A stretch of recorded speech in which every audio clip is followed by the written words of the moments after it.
I don't know if she's ready, says one Dana White about the Kayla Harrison in terms of the potential of her competing with the UFC's elite female fighters.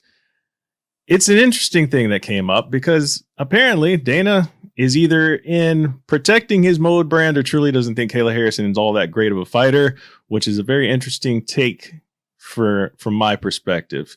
Drake, I'm curious what you think about these comments that Dana has made about Kayla, and of course her response, which I'm sure you'll get into as well. So, what do you make of all this kind of silliness that unfolded?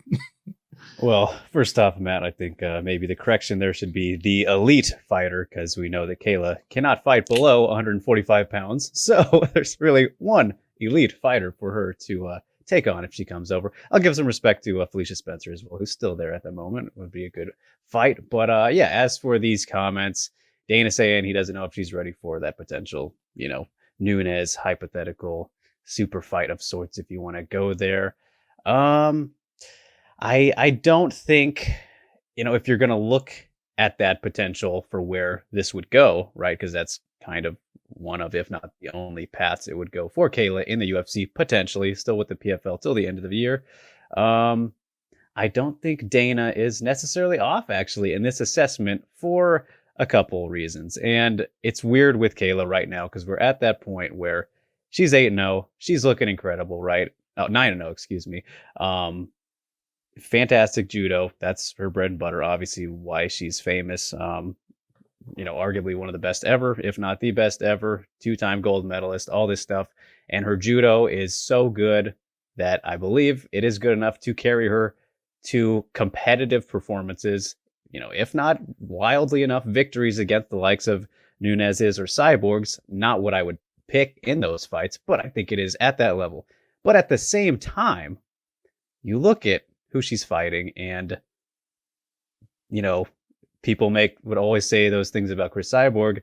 I think we might be a little bit worse with Kayla Harrison in terms of level of competition, because the 145-pound division, not very good of a division, and overall one of the thinner divisions in all of MMA, whereas Kayla's been predominantly fighting in a division that is being completely made for her, of people that mostly are not even 155 pounds as she is, right? So I mean, if you just look at her record, and I've seen pretty much all, I believe I've seen all of these fights of hers now at this point. Her best win is Larissa Pacheco, and she has 2 wins over her.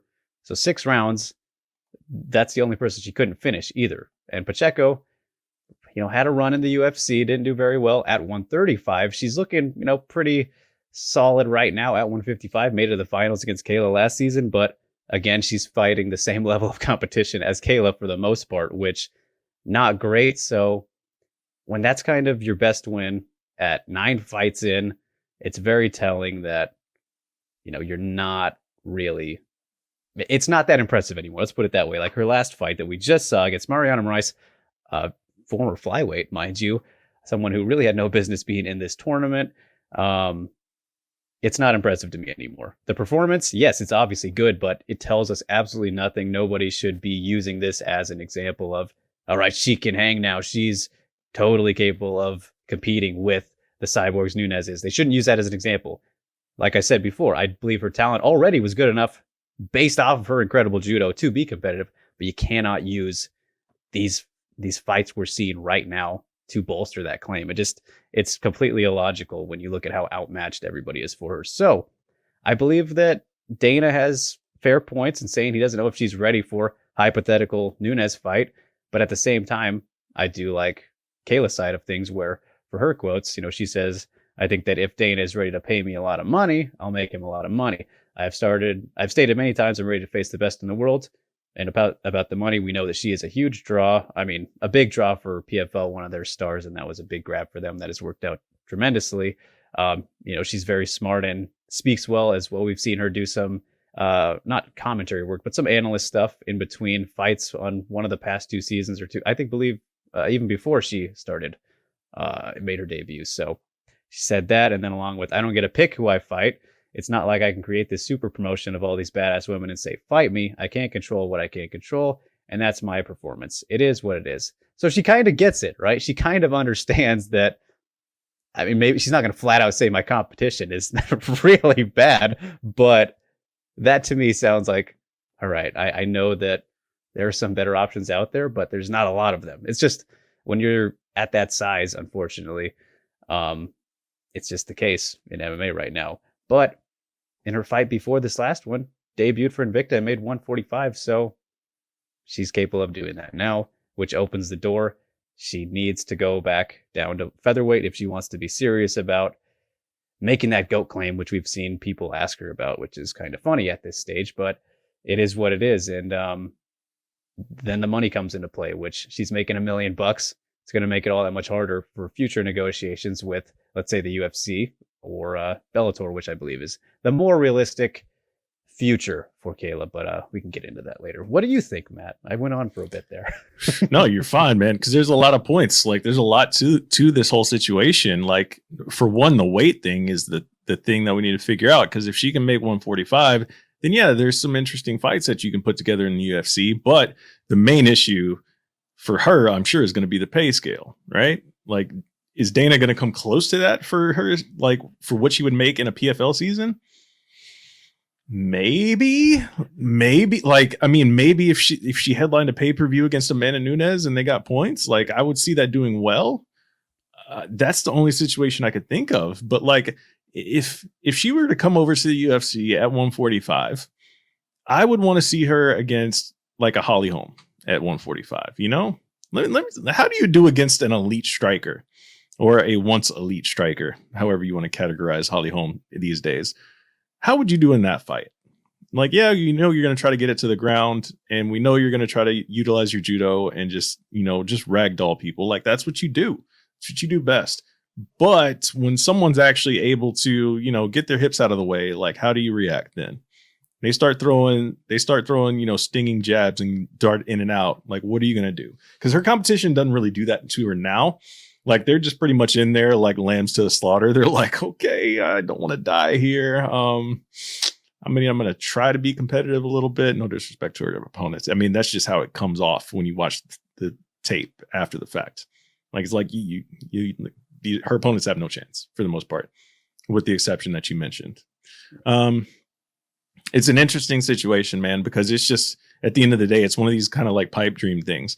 Dana says, like, when you come over here, it's a certain level of competition, but you didn't bring back Chris Cyborg to get one of the best rematches possible in all of women's fighting.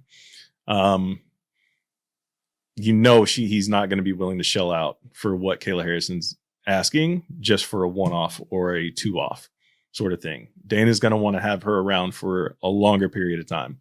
And there's just not the names there that can make competitive fights that the UFC would be interesting in putting on. So it's kind of like it's a pipe dream, but it's like one of those things. It's like, man, this is never going to happen. It just makes too much sense for Kayla to stay in PFL, be the face of the place over there, make her $1 million every year, go home with her kids and be happy. Right. And it sucks because at the end of the day, we all want to see the best compete against the best. It's every time Kayla Harrison fights, everyone's like, okay, how would she do against Amanda Nunes right now? Like, well, apparently she's over the whole teammate thing at this point, right? Right, yeah. Because of her post-fight comments, which were straight fire, by the way. This isn't a tournament. This is a coronation and I'm the queen or whatever it was. I hope I didn't butcher that. I just went off the dome with it. But I think that's what it was. Sounded right. Yeah. Fire. I was like, oh boy, I did not expect that. Like, Kayla talks she will talk some trash, and I know it does turn off some people because people like to compare it to Ronda when she was smelling herself a little bit too much. I'm like, it's a little bit different in a way. I'm like, yeah, they're both judo players, but Kayla's like a different animal in a way. Like, I mean, she seems to be okay with getting punched in the face at least a little bit. Just a little. Just a little bit. I don't know. There's some differences there, but I am curious to see what people think about this. Let us know in the comments below if you would like to see Kayla Harrison come over to the UFC and compete against the Amanda Nuneses, the Holly Holmes, the Jermaine Durandemes. There's ladies over there that can make the 145-pound limit. And like Drake mentioned, she can make 145 as well. But doing it consistently, would that be an issue? Now, Drake, would you be happy? My last question here for you. Would you be happy if Kayla Harrison just closed out her career in PFL and, eventually maybe gets that Clarissa Shields fight that apparently the PFL wants to put together at some point in the future? Oh, I'll be shocked if they don't make that happen. Like, that's just too easy to do in terms of a selling point. But I think that would obviously be just a terrible, terrible night for Clarissa Shields. Still hasn't even had her first MMA fight yet. We'll see how that goes coming up here. What is it, next month? Yeah, it would be disappointing because no matter what, I always want to see the best versus the best. And a competitor like Kayla, I believe that she truly does want to test herself against Chris Cyborg potentially, who has been more open and spoken about that matchup than Nunes, for example. But just being that natural competitor she is, I believe she does want that. But at the same time, she's a very smart businesswoman, obviously, by going with the PFL in the first place. Like, you shouldn't have to go there, right? And she ended up it worked out. It worked out pretty well, all things considered. It is still working out. So it's very interesting with how it could play out. But it would be upsetting, yeah, if we didn't get to see those fights take place. And, if they do, maybe the most realistic chance would be for it to be in the PFL. We'll see what happens after the end of this year, because that's when I think she will kind of test the water a little bit. So that'll be exciting to see. And, if she presumably does continue, if she wins this tournament again, which is a safe bet, of course. But you mentioned like the Holly Holm matchup. I am hoping that we do get to see Caitlin Young get there against Kayla Harrison, because, probably the best striker in the tournament, if we're going to be honest, looked pretty solid against Cindy Dandois. Yes, it was Cindy Dandois, so take that for what it is. But Caitlin Young, still one of the most experienced competitors in the tournament, if not in MMA. And that's a striker that I think we would need to see Kayla face. At least I would prefer to. So hopefully we'll get that by the end of this tournament, which would be a good tell for maybe how she can handle those kind of fighters. But yeah, I don't know, man. I think that with the UFC as well, this whole possibility of even her coming over, the talk we're having right now, you can all lead it back to the fact that they just have absolutely just butchered this experiment of a featherweight division. Like, the fact that it isn't a division and they didn't build it at all comes back to haunt you in cases like this, because the only enticement for fighters like Kayla Harrison, or let's say Julia Budd, who's currently a free agent, they want to join an actual division. And now, in those positions they're in, they want to come in and you got to negotiate a title shot. That's, if you're smart and in that spot, you can't really take anything less. So the UFC's kind of hurt themselves in the long run with these few big fish that are out there at 145, I believe. So overall, I'll be, disappointed if Kayla doesn't get to fight pretty much anybody that is ranked at 145. Let's put it that way. Yeah, I think the most, in the world of unlikely scenarios that, we've kind of presented here, I think the most intriguing thing for everyone's interest is if next month Clarissa Shields comes out and immediately just double legs the hell out of her opponent and everyone's like, oh shit, we got something brewing here. Like, that would be amazing. That would just change up everything. Like, we would have to get on this channel and just reset all sorts of expectations at that point. So it is what it is. Like the video, subscribe to the channel if you haven't already. Let us know what you think below. We appreciate you guys.